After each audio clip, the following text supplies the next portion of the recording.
केवल बुद्धि पर भरोसा करने में भी खतरा है, इसलिए कि विनाश काल आने पर तो मनुष्य की बुद्धि भी भ्रष्ट हो जाती है।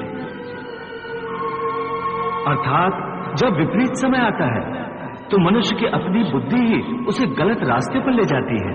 हे मधुसूदन, मनुष्य न तो अपने मन की इच्छा अनुसार कर्म करे, न ही बुद्धि की सलाह माने, तो फिर मनुष्य बेचारा करे तो क्या करे? ऐसी स्थिति में अपनी प्रवृत्ति के विरुद्ध कोई कैसे जीवन व्यतीत करेगा? हे मधुसूदन, मुक्ति और मोक्ष का रास्ता अपनाने के लिए कोई मनुष्य अपनी प्रवृत्ति को कैसे बदल सकता है? इसका कोई तरीका मुझे बताओ।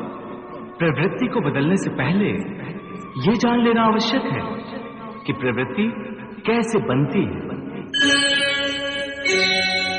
हे पार्थ, जो कर्मयोगी होते हैं वो आसक्ति छोड़कर कर्म की सफलता और विफलता में समबुद्धि से काम लेकर योग द्वारा परमात्मा पर आस्था रखकर कर्म करते हैं।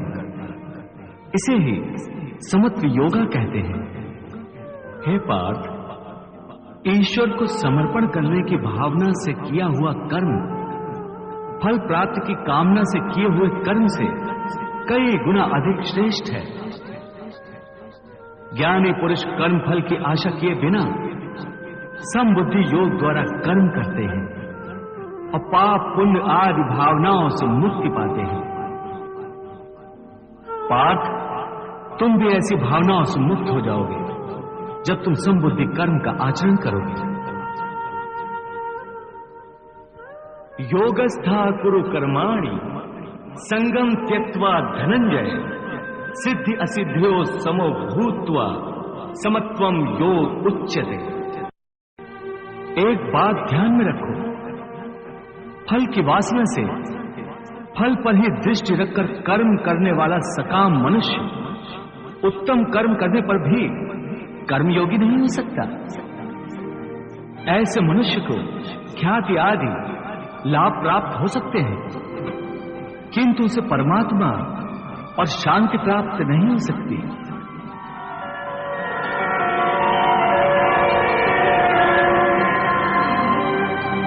हे केशव, मनुष्य को पाप पुण्य दोनों बंधनकारक है। दोनों से भला बुरा प्रारब्ध बनता है। प्रायश्चित द्वारा पाप से मनुष्य मुक्त हो सकता है, परंतु पुण्य से वो मुक्त कैसे होगा?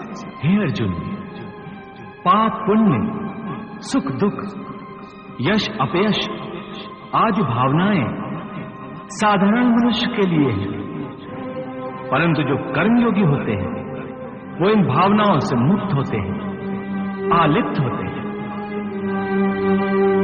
कर्मयोगी अपनी अंतरात्मा की आवाज को परमात्मा का आदेश मानकर आचरण करते हैं। इसमें कहां आती है पाप पुण्य की भावना? हे पार्थ, यदि तुम मोह के अधीन हो गए हो तो निष्काम कर्मयोग कैसे अपनाओगे? तुम्हारी बुद्धि पर जो मोह के अंधकार का